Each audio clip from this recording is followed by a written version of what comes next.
worst thing that someone has said about you that you've dated? And have you heard the same thing before from someone else? And if you have, then, you know, because if it's 2 or more people saying the same thing, it's pretty much a done deal. It's pretty much, you know. Probably the worst and most consistent thing, which I work on actively on a daily basis, is procrastination. Just getting things done within a timely manner. I kind of am on my own agenda. I have a lot of things that I'm involved in, so time is very valuable to me. But in the way in which I arrive, some people think not. So some people would rather me be a little bit earlier, a little more timely.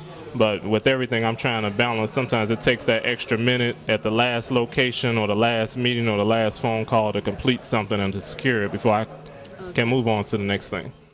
How you doing? I'm good. What's your name? My Who name are is you? Thomas Wright, and I'm in sales. I've been in sales for the past 25 years. And I'm going to give that question back to you. Do you listen as a woman? Okay. I've been a single parent, and my proudest moment was walking my daughter down the aisle. She's 29 years old, and I have 3 grandchildren.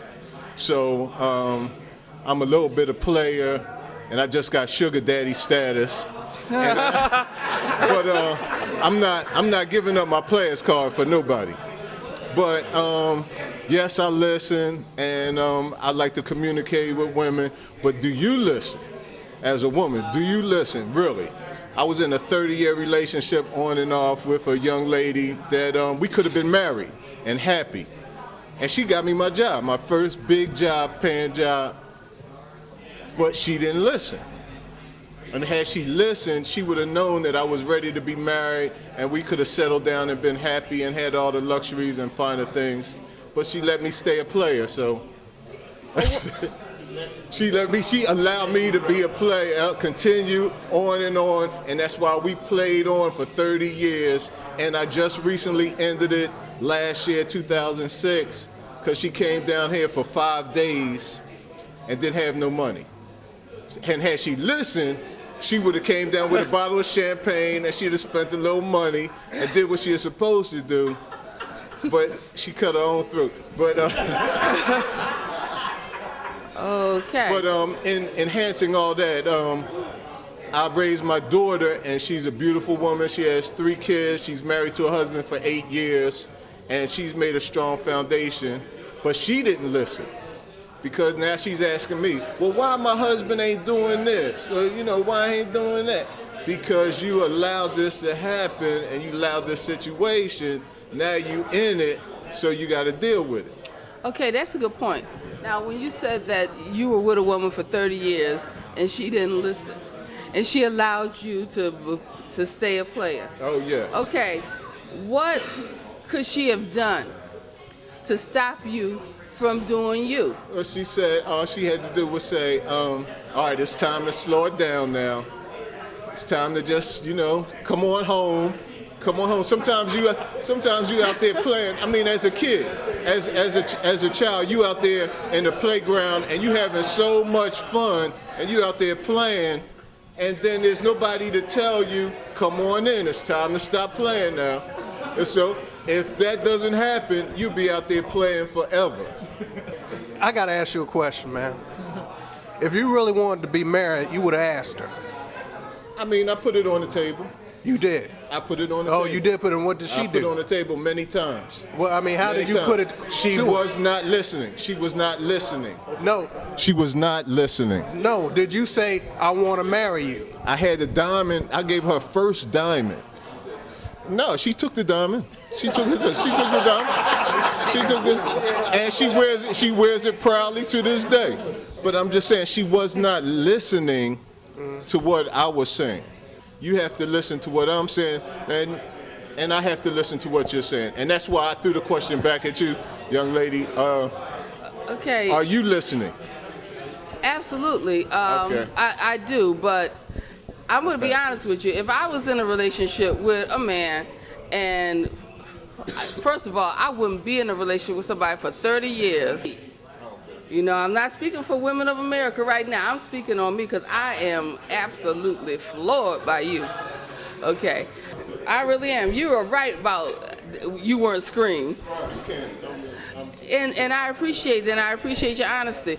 But I think that's just needed intervention to be in a relationship where the man, she knew he was actively involved with other folks, and she stayed there. And because to me, I don't want a man that I have to call and say, come home, it's time for you to rope it in. I don't want that. I don't want to tell you, you can't play no more. That person would not be for me. See, it's you're showing that that you weren't ready for a relationship. And I would think that if you were staying out all night, you wouldn't want to marry me, because if I'm staying out all night with you, no, if you staying out we're in a relationship over 30 years, so you know all my comings and goings, and I know all yours, because she was out playing too. So it's you know, it's a whole scenario. It's a whole scenario. But there was a deep love, respect for each other, and still transcended all those years. But we just never put it together on paper, and we never put it together. So the result was, it was like you just did one thing wrong, and it's over after all those years. From what I don't understand, after 30 years, one would think that one can come on a vacation for 5 days with no money because you got that longevity. You're not listening. All you had to do is bring a bottle of champagne, a bottle of wine. Did you tell her that? You're not listening. You should have brought me a bottle of cologne, a thank you card, a napkin, some towels for my bathroom, some sheets for our bed. You know, something. Okay, something. But and you come on, let's bring it in now. Let's bring it in. 30 years, you got to bring something to the table. Earlier I said I listen when I value what's being said. I don't value that. He's blaming somebody else for his actions. He's saying, I behave this way because X, Y, and Z didn't do this. Oh, by no means, by no means. That's what you said for 10 minutes. By no means am I blaming her. I stopped listening 5 minutes ago. I think the other part of that is that men don't wait. Men go get what they want. Men don't wait for a woman to conform to them. Like if I see a woman, I'm gonna go get it if I want her. It's bottom line. It don't take me 30 years to decide if I want her, this, that, and the other. She got to bring it. It's not contingent upon trivial stuff like that. If I want her, if I see it, I like it, I buy it. It's like a Mercedes. You know, you don't go to the Mercedes dealership to get qualified as a buyer. You see it, you like it, you buy it. You know, it's just like a woman. I see it, I like it, I want it, I get it. And I'm not going to wait on her and make it contingent upon her to do something. And it's just that, it's really that basic and simple. For him to take 30 years and then basically like what you were saying on like the lack of a gift, that's crazy right there, man. Nobody going to turn down 30 years of good stuff. You know, it's just like you go to buy your dream home and you're not going to buy it because your realtor didn't bring you like a gift on closing day? Come on, now. I'm sure you've had a 30-year relationship or more with a female or in your case, a guy that you've been in relations with over 20-some years. And you had the option of whether to get married to him or not. And the option just slipped past. It's not a thing where it was an ongoing, I mean, we lived together for 30 years. People have lived together for 30 years and not been in holy matrimony. But, you know, everybody has to respect each other. It was a player situation. She was a player, I was a player. And it went on for 30 years until, boom, that was that. So it wasn't a committed relationship. And it was agreed. At one time it was. At one time it was. It was agreed that it wasn't. You guys were just kicking it for 30 years. Right, for 30 years. Exactly. Exactly. Okay. And it was, I mean, and it was good for 30 years. You guys heard the 5 love languages? Huh? The what? You heard the 5 love languages? No, I haven't. You're not hip to the 5 love languages? I wasn't listening. I didn't value what you were saying. The 5 love languages are powerful. There's an author by the name of Gary Chapman, right? He wrote this book called The 5 Love Languages, and I learned about it from an older couple who had been married for, I think, about 40 years. And they didn't know each other's love language until they read this book and learned about it. And it's deep. It's real deep. What the 5 love language talks about is that we all have a dominant love language. And the 5 love languages are acts of service, right? Gifts, words of affirmation, quality time, and touch, right? So I can be with a woman for a period of time, right? And I feel special when she spends quality time with me, okay? So I show love in a different way. I'm thinking if I'm doing things for her, changing oil in her car, washing her car, whatever, that I'm showing that I love this woman. But that doesn't mean anything to her because she needs quality time. You understand? Yeah. So you can go years and years and years having different love languages, but what works is when you know what her love language is and she knows what your love language is, right? But what's powerful about that is selfishness or selflessness. They say that the common denominator in relationships not working out is selfishness. I want what I want when I want it, or I'm out.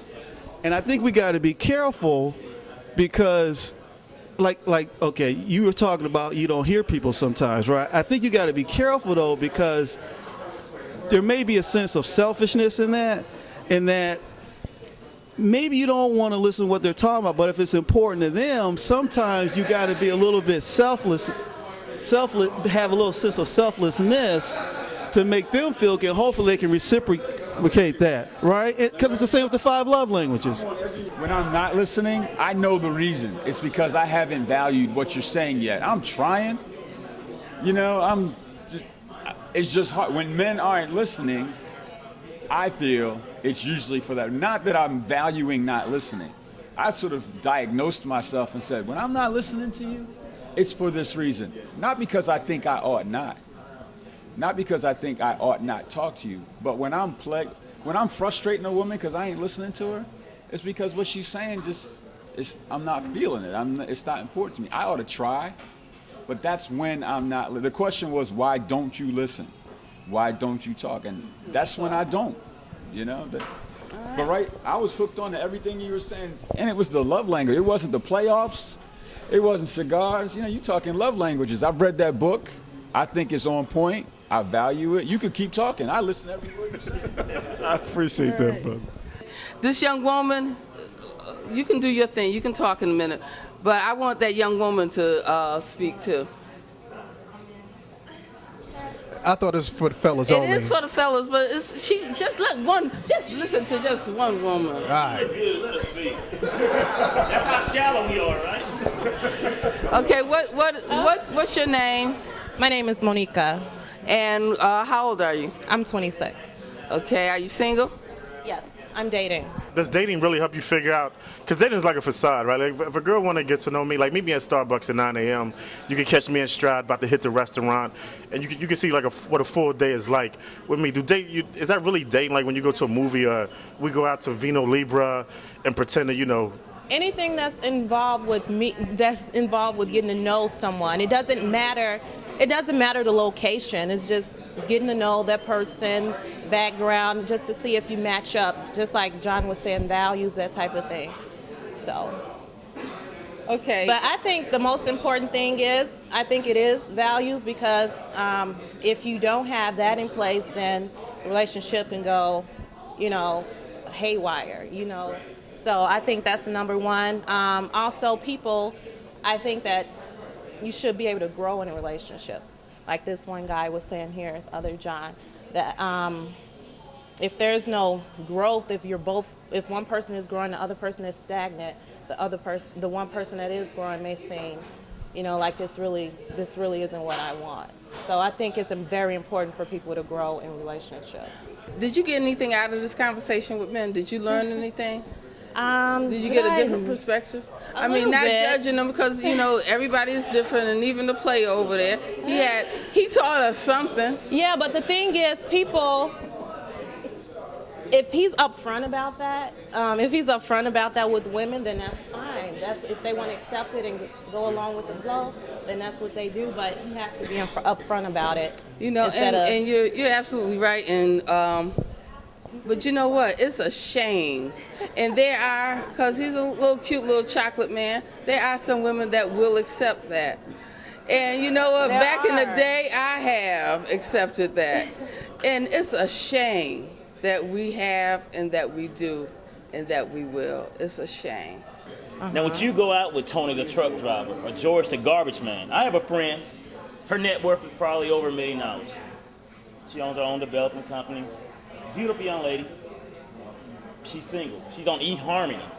Okay. Because she's saying she wants a guy with X amount of net worth. And I basically broke it down and told her, look, if I'm worth $2 million, I don't want to put up with you. And I said, that's a lot of brothers look at that. I don't want to put up with this. You know, I'm bringing this to the table, blah, blah, blah. I don't have to put up with that. But they need to look at every avenue and stop trying to just go for Mr. Big Baller or the smooth player that they think they can change. I mean, she thought for 30 years she probably could change this brother. And it goes back to values. Just because you have the money doesn't mean that you're going to match up to what I want. Yeah, exactly. I mean, I remember when I was younger, you know, when I was 24, I was dating a young lady, and she asked me, so Al, why don't you have any kids? I said, well, I'm not married. She said, well, what did that have to do with it? I said, well, you take care. Because we had two different views. We had two different views on what we want.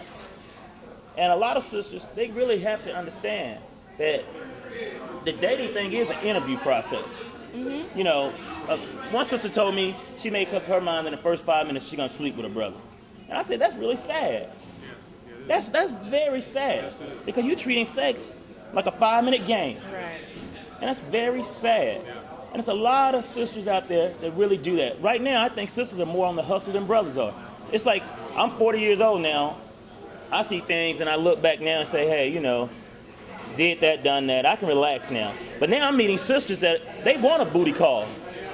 That's all they want. A booty call has its place, absolutely.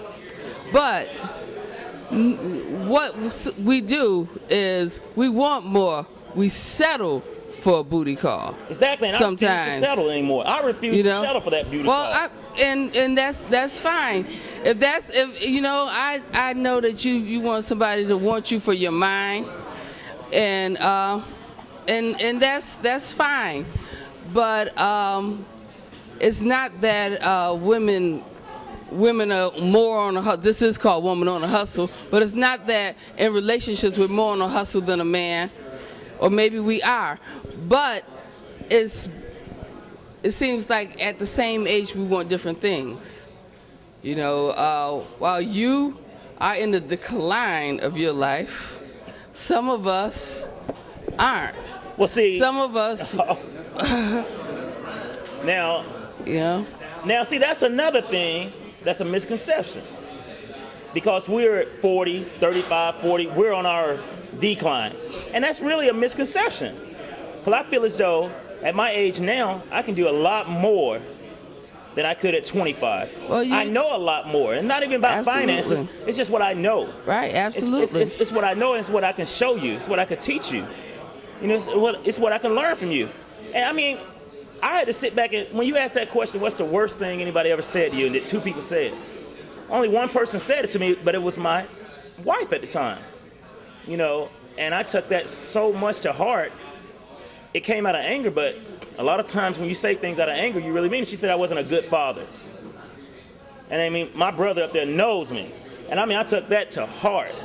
Well, it's something that made her say that. That's hitting below the belt. When I say what's the worst thing that a woman has said to you, that's when I said, if two or more people have said, what's the worst thing that two or more people have said about you? And I asked a man that recently, and he told me that they complain that he doesn't call enough, you know, and, you know, 2-3 weeks later, you know, I want to ask him the same thing, you know, but he told me who he was from the beginning, so I knew that this is a person that don't call you much. You know, it really doesn't have anything to do with you or me, it's just who he is. So when I asked that question, it's just really to get to know the person. Because if two or more people say the same thing, like, you would be shocked, but one of the chief complaints that men have about me is that I talk too much.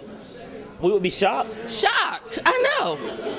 You know? But that's like, now let's say when this airs and a woman hears what John said about they gonna hate him. No, I value what he said. Well, good. That was a very true and honest statement.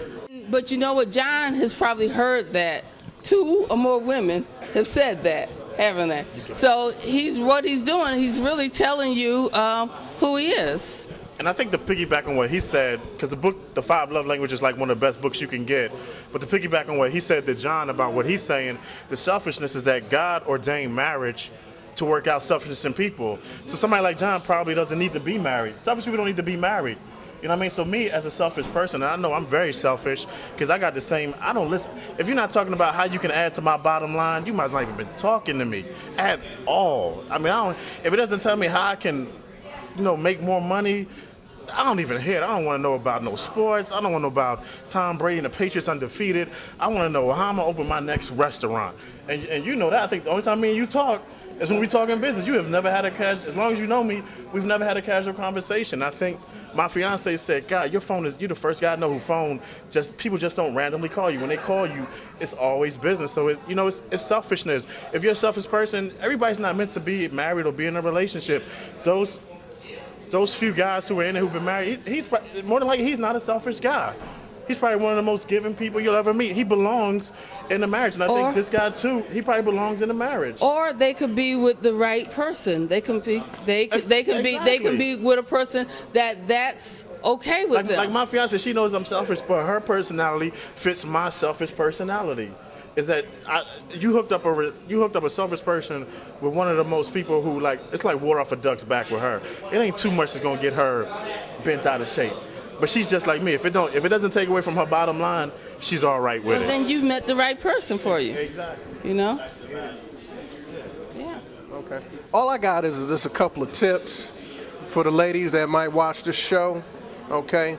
Number one, just call me this like a man prophet. Okay. We're simple, and when I say simple, we're easy to please, and one thing that we always want is respect, because we're going to earn the respect, but we want it back at the same time. We want to wear the pants. You can't wear the pants and the skirt. Any man that allows you to wear the pants, then, he's not a true man, okay? And the player back there that doesn't want to give up his card, I just got to say this. There's a lot of women that's messed up in the head because of individuals like him, okay? And vice versa. I think whoever he was in a relationship with messed him up too. That's why he won't give that card up. In regards to wearing the pants, and you're absolutely right. I, as odd as it may seem, I'm very traditional. I want the man to be a man. I want him to be the head of the household, and I think most women do. But the problem is, we should not have to woman down in order for you guys to man up. That's the thing. I should still be able to be who I am, as I am, and cook you dinner and let you let you be the man and run the house. Not let you be the man, because you are. I didn't give you manhood, so I can't take it away. Okay? But I don't have to be woman down. Right, I understand. Okay? Right. For you to man up. And so letting you wear the pants, I didn't give you a skirt. Mm-hmm. There's a lot of women out there that feel that they can do both. Well, because the ways of the world, life gets in the way of what you truly want and what you have to be. But you got to get up sometimes, and you got to go out there, and it's hard when you're a woman, and you got to go out there and slay dragons and carry the weight, because you guys think that y'all carry the weight of the world on your shoulders. Okay. But we do too. Okay, but when y'all think like that, when you can wear both, then you're messing up your opportunities to have someone that's right there in front of you, and you don't even give them the opportunity. I don't buy that. But some of us have been raised in single households, and we have the only strength we've seen is from our mothers. And so we are either products or victims of our environments. And we just need to just be. You guys got to work with us, because it's all a work in progress. If you want You want a little tenderness, you got to show a little strength. The only thing I wanted to say is one of my favorite quotes to close it out is, there's no perfect man, there's only perfect intentions. Absolutely. You know what? There is no perfect being, period. But there is somebody that may be perfect for you. You know, and that even if that person, if you both have to make some adjustments and compromise, because I saw Why Did I Get Married too? So whoever did the 80-20 thing, you know, I didn't know the 80-20 rule either. But there are times when you take turns, and sometimes you're giving more and you're getting less, and it may happen for a long time, but then you have to just kind of rock and roll with it. Right. You know, but a relationship is only going to work if you're both committed to trying to at least, because the core of it is telling your mate what you need, and being willing to listen to what they need, and just trying, even if it's not in you, to give it all the time. Just try, because that's the value that you place. You may not think what they need is important or what they're saying is important, but if you care about that person, if that person is important to you, you would at least make an effort.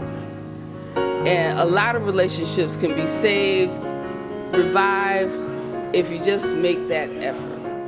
I believe that women's lib don't belong in the bedroom, okay? Or in the kitchen, or at home. I think if we gotta be CEOs in corporate America, you know, we gotta be strong in the boardroom. I think that we might need to lighten up a little bit in the bedroom. Because at the end of the day, you still wanna be just a woman, and you still just want a man. That's what I've learned.